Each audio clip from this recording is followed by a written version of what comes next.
Now it's time to hear the stories of Utes in their own words. This is Utes Insider presented by Pepsi. Here's your host, Mike Lageschulte. Hi, everyone. Welcome to the show. It's being brought to you by University of Utah Health, the official healthcare provider for the Utes and you. There's only one you.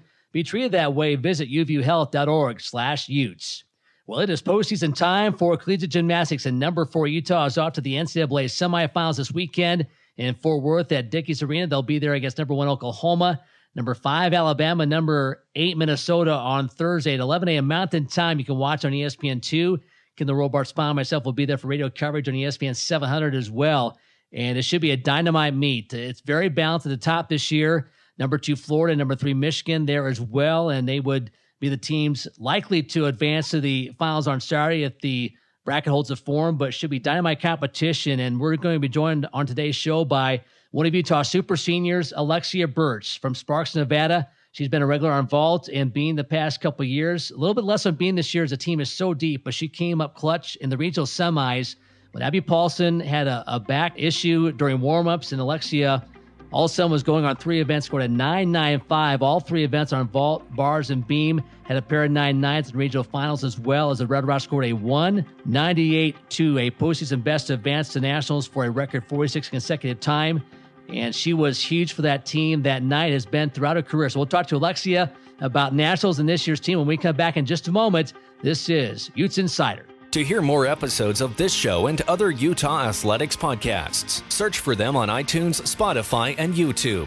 Now back to more of Utes Insider presented by Pepsi. She is a former Pac-12 Specialist of the Year and a fifth-year senior from Sparks, Nevada. Alexia Burch on the phone with us from Fort Worth, where the Red Rocks are at the NCAA semifinals and finals this weekend. Alexia, how you doing? Hi, I'm doing really good. We appreciate you hopping on. So it's been quite the ride for you during your time with the Red Rocks, and quite the ride this season as your team now is the number 4 seed going to nationals. We'll talk about this year's team and get into that in a bit. But first, I want to kind of get into your background. A fifth-year senior from Sparks, Nevada. You know, this is a great program, Utah, that attracts talent from all over the country for various reasons. For you, what was your draw to the Red Rocks when you were signing out of high school? I was actually drawn to the Red Rocks a long time before that. I came to a meet. I think I had to have been about 10 years old, maybe, probably a level 7. And I got to watch when Utah and Georgia were 1 and 2. And that was definitely the first moment that kind of wowed me about college gymnastics. And then as I got older, I started to realize I needed to, start getting recruited and stuff. And Utah was one of the first schools that reached out to me. I already had a connection to Utah through coming to the meet and kind of being wowed as that 10-year-old girl, but then growing that connection when I started to get recruited. That's a great story. I didn't know that. So since you were age 10, Utah was kind of your program. As a 10-year-old coming to your first meet, and Utah's been drawing fans in huge numbers for years, for you to walk into the building that night and experience that as a 10-year-old, what stands out most to you about that? The biggest thing I can remember is how electric the crowd was. Having 16,000 people in the arena was, even for a 10-year-old, I was like, holy cow, this is crazy. Those girls are like rock stars, and I want to be a rock star one day. So at what point in gymnastics did you realize you were good enough to go to college and compete for a program like Utah? You mentioned at age 10 you were at a meet and were drawn to the program, but you had a lot of years ahead of you in pre-college competition. So at what point did you realize I'm good enough to compete with Utah?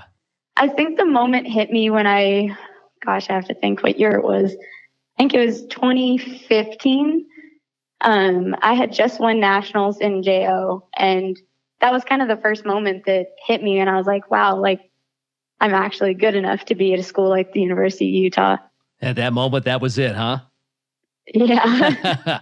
It's amazing to think back 2015, you were still pre-college as long as you've been here, but you did have a very good pre-college career.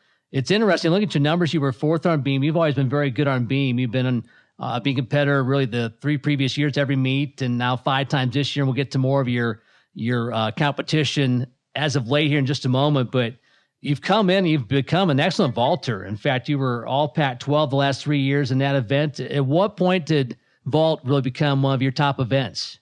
It's kind of funny because I actually didn't really enjoy doing vault until I came to college. But there was a point in time when I decided that I wanted to learn my Yurchenko 1.5. Cause I had played with it a little bit back in club, but I never really had it well enough to be able to compete it and keep it on my feet. But, there was a moment when I decided with coaches that I was like, you know what, I think I want to learn a 1.5 and I want to contribute to the vault lineup with a 1.5 vault.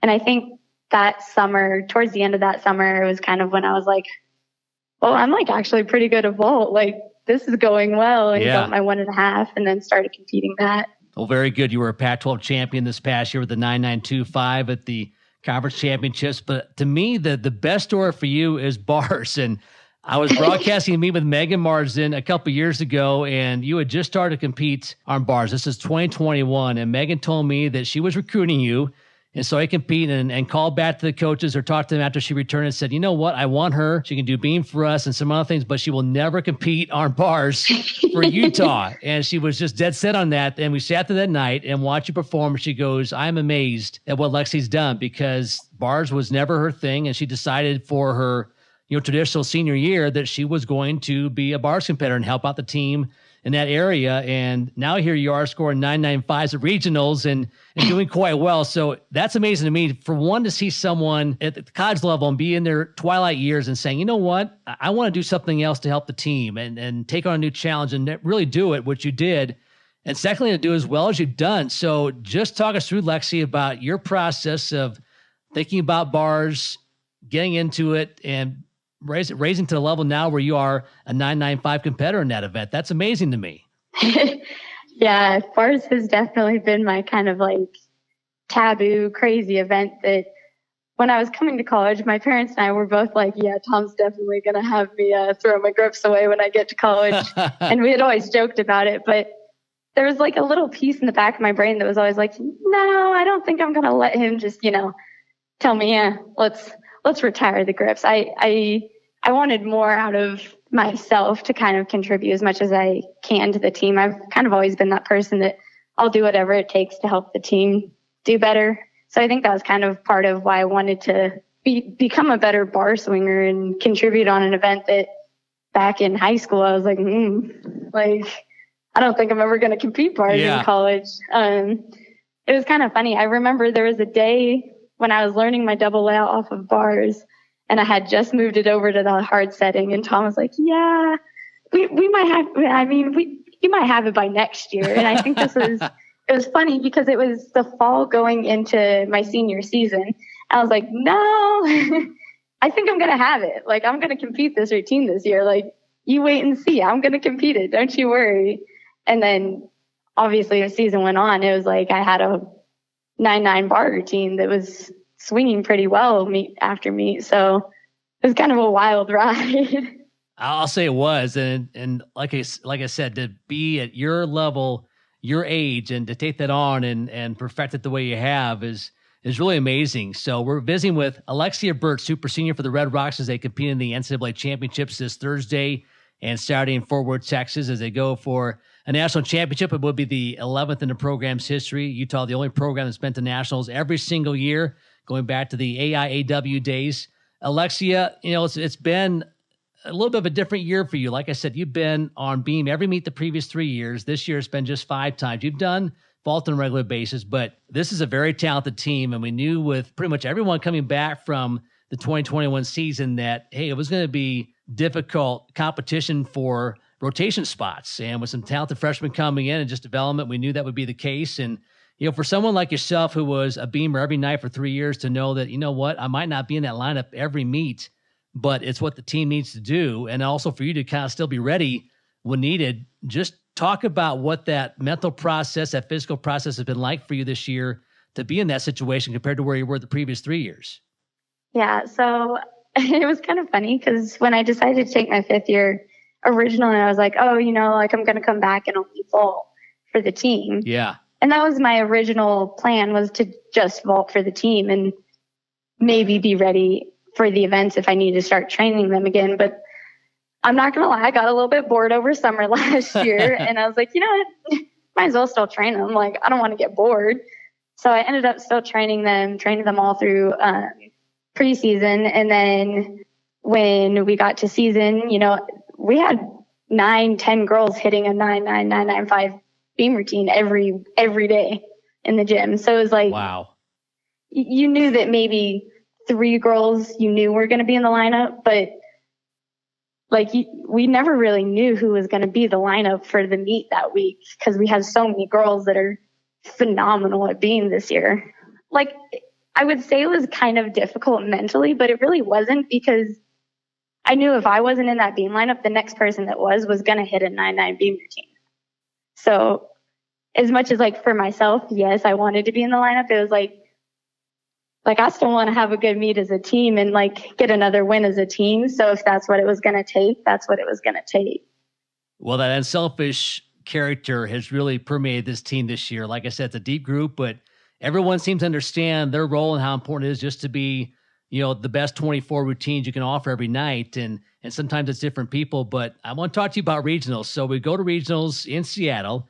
And Abby Paulson, strained her back a bit during warm-up. So all of a sudden, Tom Farden is scrambling for lineups. And for someone like you, who had done bars just 5 times regular season, beam twice, all of a sudden, he turns to you and as the meet played out, he made some adjustments. But you ended up doing 3 events that night: vault, bars, and beam. And we know how it works in postseason. Top 2 from each session move on. If you don't do well, there is no tomorrow night. And it was tight on Thursday, tight again on Saturday. And you were phenomenal Thursday night. You had a season high score of 995 on vault. We've seen that score from you a lot this year. You've been one of our best vaulters all along. But to go 995, a career best on bars, to go 995, tie a career best on beam after going just twice regular season, I thought it was one of the better performances I've seen of any gymnast in any time in terms of clutch, being ready, contributing, and just coming through in a tight situation. So congratulations to you on that. I saw you the next day on Friday, and you were just beaming from ear to ear because it was a big moment for you. And Kendall Pond and I were doing a broadcast, and we're like, we don't remember Alexia having a bigger moment than she did there in the regional semis. So, for you that night, just walk us through the conversations with Tom and sort of your mental approach as you realize, wow, this is a big deal, and I'm going in 3 events tonight. What were you thinking through the course of the evening? Yes, I would say at first I was definitely like a little bit like not shocked, but I was like, oh, like this is happening. Like, yeah, this is what we talk about all year Tom talks about day in and day out about how we need to have 9 deep on the event and how our alternates, as much as you're the alternate, you still have to be mentally prepared for the meet as if you were going to be in, because as we saw at regionals, you get put in so quick that if you're not prepared, then you're kind of screwed. So I would say I definitely was mentally already ready to go. I prepare as if I'm going to compete the events that I'm either in lineup or an alternate in. That's kind of just how I've always been. But I will say when Tom came up to me and was like, hey, you're 3rd in bars and you're 3rd in beam, so be ready. I was like, oh, okay. Like, I was kind of like, I wasn't shocked, but I was like, oh, like, we're really doing this. Okay. Well, it was amazing. As a 5th-year senior, super senior, you've been through so much in your pre-college days, elite competition, also as a college veteran. How much did your experience help you that night? Just, okay, it's different. I got to flip the switch and be ready to go. How much did your experience help you come through that so well that Thursday night? Oh, it helped more than anything in the world to be able to just be like, it's just another routine. There's nothing that changes just because it's two teams out of the regional or 2 teams out of the meet. Nothing changes in your gymnastics. So I think that's definitely one of the biggest things that helped me kind of get through the night and be like, nothing changes. And I definitely was like sitting down and like taking in moments after each routine because I was like getting a little like hyped. And I was like, no, like we got another routine. We got to calm down. And I think as a freshman, I don't think I would have been able to do that. I would have gone really excited and amped up and not been able to control that. And I think being a super senior and getting to experience that multiple times, now it's like that helped me kind of calm down and bring myself back down for the next routine. Well, you were clutch once again as you got the Red Rocks with those 3 995s on to the regional finals. And then Abby could go just one event that last night in Seattle on Saturday. So again, you're going 3 events. The first 2 go pretty well, a pair of 9.9s on vault and also on bars for you. And then the dreaded fall on beam as you were going that night, 3rd in the lineup, but fortunately, Crystal Issa 995 got the rotation back on track. And then back-to-back 10s from Kara Aker and Miley O'Keefe. They were fantastic. You guys as a team were fantastic in the clutch situation, but those 3 really came through. You know, for you as a veteran, falls happen on various events in beam, and you look so good until it wasn't. So, and that routine, kind of what's going through your mind as you're doing so well, and all of a sudden you find yourself falling off, and you know there's nothing you can do, and you hit the floor. Yeah, you know, I mean, those moments aren't ever like easy to kind of wrap your brain around. But to be fully honest, when I saluted after my routine, I was like, you know what? Like, the back of our lineup has me, regardless of how the score goes or what just happened. The back of the lineup, I mean, that whole beam lineup is just so strong that we don't really get super nervous when something like that happens, because we know the other 5 girls are going to go up and do whatever they need to do. So I was definitely, I will say, I was a little bit upset in the moment, but as soon as like Crystal saluted, I was like, you know what? Like, let it go. It's in the past. Yep. And then Crystal killed it, and I was like, yeah, like, they've got this.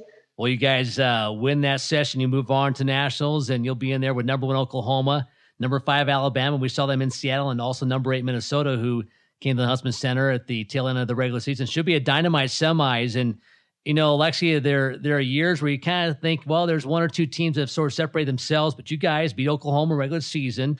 You've faced just a great schedule. I think, you know, talking to Tom Farden and the Gymnast, everyone feels like, you know what? It's going to be tight. We got to be armed. But if we can get to that final session on Saturday, the final 4, anything can happen. It's pretty balanced this year. What are your thoughts as you look ahead to the semis and finals this weekend in Fort Worth? You know, honestly, I couldn't agree more with Tom. We have phenomenal gymnastics, and this team is just unbelievable at everything they do. So as long as we go in and hit our gymnastics and do what we need to do, I feel like it'll play out the way it needs to play out. It definitely, it gives you a little bit of a boost when you've already seen those teams this year. We know how other girls compete. So I think that definitely helps, having already seen some of the teams we get to compete against. But I think Tom's 100% right when he says we just have to go hit our gymnastics. And it's honestly anyone's game in a Final Four. Like, there's so many good, phenomenal teams this year that it's whoever hits the best. But honestly, any one of the teams that's here at Nationals could be phenomenal on that night. So, well, it should be a fun national championships. Again, as we head to Fort Worth this week for the semis on Thursday and the 4 and the 4 finals on Saturday. You know, before we turn the conversation to post gymnastics, Alexia, talk about Carly Dagendorf for a moment. She's been an assistant coach here now for 4 years, and it just seems like she has the right touch with this team.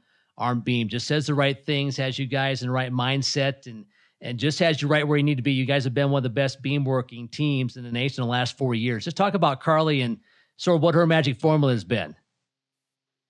Yeah, Carly is definitely, I don't even know how to describe her. She is so amazing. And I think one of the biggest things that helps our beam team perform the way they do is how much trust she has in the beam team.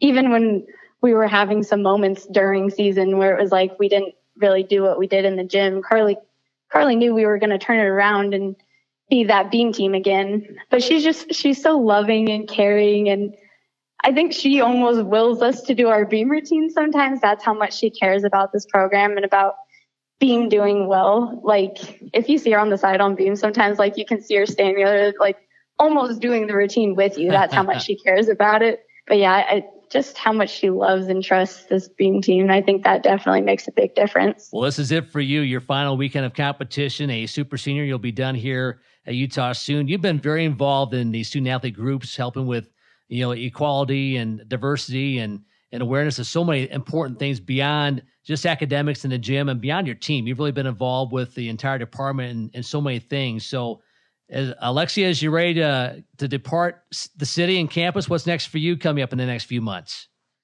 You know, I actually just got accepted into nursing school last night. So congratulations. Thank you. That's on my future radar. I'm going to start working as a CNA while doing a little bit of school until I get into the depths of school. But I'll be working a little bit as a CNA over the summer, and then I start nursing school in June. So at the U? No, I actually got into, it's called Western Governors University. Oh yeah. Okay. Mm-hmm. Very good. Well, Yeah. anywhere to get accepted for that program is amazing. I'm so happy for you. I obviously didn't know that. That's news to me and everyone else. Yep. So that's exciting. Great things ahead for you. And I tell you what, it was so much fun to watch you have your moment as a super senior last a couple weeks ago, regionals and the semis, and to come through the way you did, especially that night and the entire weekend. And your leadership has been huge for this team. And it's going to be a fun weekend. Alexia, we'll see you down in Fort Worth on Thursday. For sure. Thank you. All right, that's Alexia Burch, super senior for the Red Rocks as they compete in the NCAA semis on Thursday. You can watch on ESPN2 and listen on ESPN 700 at 11 a.m. Mountain Time on Thursday from Fort Worth. The championship takes place also Saturday at 11 on ABC and ESPN 700. That will do it for our show. For Mike Gilliland on the technical side of Mike Lageschulte. Until next time, so long, everybody. This has been Utes Insider presented by Pepsi. To hear more episodes of this show and other Utah athletics podcasts, search for them on iTunes, Spotify, and YouTube.